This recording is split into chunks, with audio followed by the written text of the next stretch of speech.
I am going to give you the truth about the debt ceiling as I know it.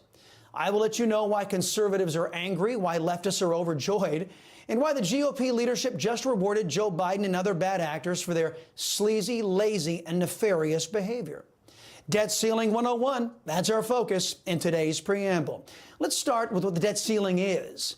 It was passed when we had a majority in the Congress that was actually pro-American, a majority that recognized the existential threat posed by crippling and massive government debt. The debt ceiling was a taxpayer safeguard put in by Congress in 1917 that sets the maximum amount of outstanding debt the United States can incur. In other words, it capped how much borrowing our government can do. At this point, I should tell you that the debt ceiling is one of the few pro-taxpayer laws on the books, laws designed to protect our people, not the government. The debt ceiling provides an inflection point to force cowardly politicians into addressing their actions or inactions. As Mitch McConnell, John Cornyn, and 16 other Republicans proved, their abandonment of the budget process serves as a constant raking over the coals of the taxpayers, courtesy of the Uniparty. In short, the debt ceiling is one of the few defenses we have from childish politicians who want to burden the next 3 generations with unrepayable and massive debt so they can buy votes and live high on the hog today.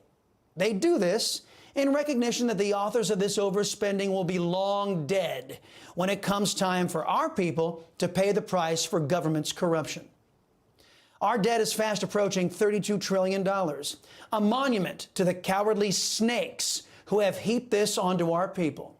The debt takes a larger piece out of our country every single day.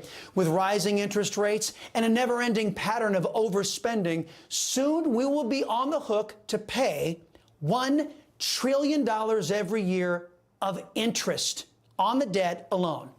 That's nearly 1 of every $5 our government steals from our pockets going to service the debt that the plastic banana good time rock and rollers irresponsibly piled onto our great-grandchildren. Now, since I have been alive, the government has never done without. The government has always made the people suffer so that government can grow and never take a haircut. That would be all well and good if government was actually doing its job. But as demonstrated by the conduct of permanent Washington and the unaccountable bloat and government inefficiency that plagues the United States, we the people know that the lion's share of money that we stupidly give to the federal government is wasted in the most profoundly silly and un-American ways. That money goes to line the pockets of either lazy, corrupt, or unqualified people. Some people in our government fit all 3 of those descriptors. And that brings us to the so-called debt ceiling debate of today, which we all know there really wasn't a debate, judging by the announced raw deal between the GOP and the Democrats' leader, Joe Biden. Going into this, the new House GOP showed a lot of promise. Speaker Kevin McCarthy put together a modest proposal that would have reduced government spending, overspending, by $5 trillion over a decade. That GOP never proposed or passed any cuts. A cut is defined simply as this: $10 you spend one week and the next week you spend $9. That is the definition of a cut.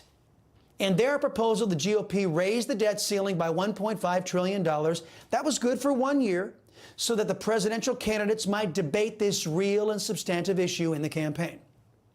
So we went from that modest proposal to the Biden-McCarthy deal. That debt deal reduced a fraction of the massive overspending by removing a mere $20 billion from the $81 billion the socialists passed to turn the IRS loose onto our people by hiring 87,000 new armed goose-stepping IRS agents. Despite the slightly reduced money, the 87,000 agents, they're still coming. The new deal is a 2-year deal, taking the real and serious debate off the table for the presidential election. And the deal went from modest reductions in overspending proposed by Speaker McCarthy to codifying Joe Biden's unacceptably high spending for next year and then rewarding Joe Biden with a 1% increase in that already unacceptably high spending for the following year. Proponents of this raw deal are calling this a big win, saying Joe Biden, you see, he wanted to drive the United States off the economic cliff doing 100 miles per hour. The GOP says, well, we tapped the brakes. We reduced that speed to 95 miles per hour, and we call it a win. Put another way, say your spouse comes to you and says, hey, I want to spend $100. You say, that's outrageous. We've only got 20. Then your spouse negotiates and says, well, let's just spend $50. And you say, hey, great, look at all the money we saved. That's just the BS rhetoric that this debt deal represents. Here's another list of things that won't be benefiting the American people because of this deal. I would have liked to have seen the illegal and unconstitutional and very expensive debt forgiveness program, or I should say, debt moving the responsibility to pay student loan debt to other people that never went to college. So that was $400 billion, and that's still in there, and that's unfortunate. I wanted to see the REINS Act in there as well. Unfortunately, neither of those things were in, but we need also, Chris, work requirements for Medicaid recipients, and that's unfortunately not in there as well. So it's just hard to vote yes. But now the GOP co-owns all of the profligate spending and the government abuse that is purchased with that spending. Yesterday, the all-powerful FBI director, Comrade Christopher Wray, notified the GOP that he would not be complying with their constitutional role of oversight of his agency. You see, he refuses to turn over an unclassified form that reportedly details a criminal scheme launched by Joe Biden to trade American policy for foreign cash. The GOP responded with a milquetoast suggestion that they would maybe begin the process to explore the possibility to perhaps look into the outside chance of holding Director Wray in contempt of Congress. I'm not holding my breath. In a letter obtained by Politico, Director Wray said that even though he doesn't have to, he has, quote, identified additional information that we are prepared to offer the committee as an extraordinary accommodation, end quote, letting James Comey know who's really in charge. Let me guess, Christopher Wray, the FBI report detailing Biden corruption is Russian disinformation. Upon learning of Christopher Wray's illegal and unacceptable defiance of congressional oversight and his active interference in a congressional investigation, I said Christopher Wray should be cooling his heels in the congressional jail until he complies with our laws and our Constitution. Legal analysts on the Chris Salcedo show blasted Congress, saying they are out of excuses and not fulfilling their duty to we the people. They should absolutely not have this power. And what Congress needs to do is use the power of the purse, gut the top leadership of the FBI, everyone from the director to the deputy director to these assistant directors, and including the assistant directors in charge of the field offices like the Washington field offices. The FBI's top leadership is rotten to the core. It's been politicized. It's been weaponized. We need new FBI leadership. That's right. Congress should be using the power of the purse to rip down and rebuild these agencies with the proper protections, the guardrails reinstated to protect our people. Because frankly, Christopher Wray, our people is what's more important.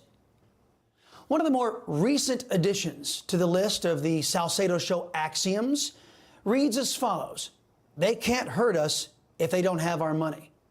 That sentiment was echoed by one of the warriors who was looking out for you, not for the deep state's tyranny over you. Tom Fitton of Judicial Watch observed that, quote, Republican House leadership reacts to the Durham report by supporting increased funding for the FBI and Justice Department in the debt deal. You heard that right. After the Durham report revealed deep and traitorous Democrat corruption in the Bureau, in their covering up for Democrat lawbreaking like Hillary Clinton, and launching political investigations against Republicans with no evidence like they did with President Trump. After learning of this treachery, the GOP said, the GOP that was the very target of this abuse, the GOP gave the corrupt instruments of the GOP's own destruction more of your money. Some of you might be familiar with the term Stockholm Syndrome. It is a condition in which hostages develop a psychological bond with their captors. You also might be familiar with the psychosis with victims of domestic abuse being compelled to protect their abusers. Don't those syndromes sound an awful lot like what's happening to the GOP? The debt ceiling deal sucks. There's no other way to phrase it.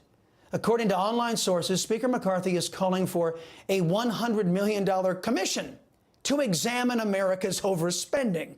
Now, it bears pointing out that Ronald Reagan said that he left the Democrat Party because he got tired of their useless boards, commissions, and committees designed to pretend that government is doing something. But in actuality, all those commissions do is add another layer of bureaucracy designed to run interference and cover for an out-of-control government.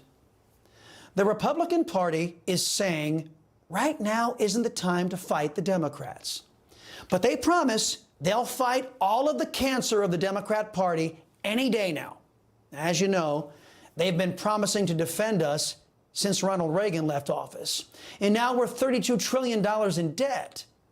And with this debt deal, we are projected to hand our children $52 trillion in debt in a decade's time. My message to the Speaker and to his caucus: the emergency is upon us now. If you wait until tomorrow to fight, tomorrow might not ever get here.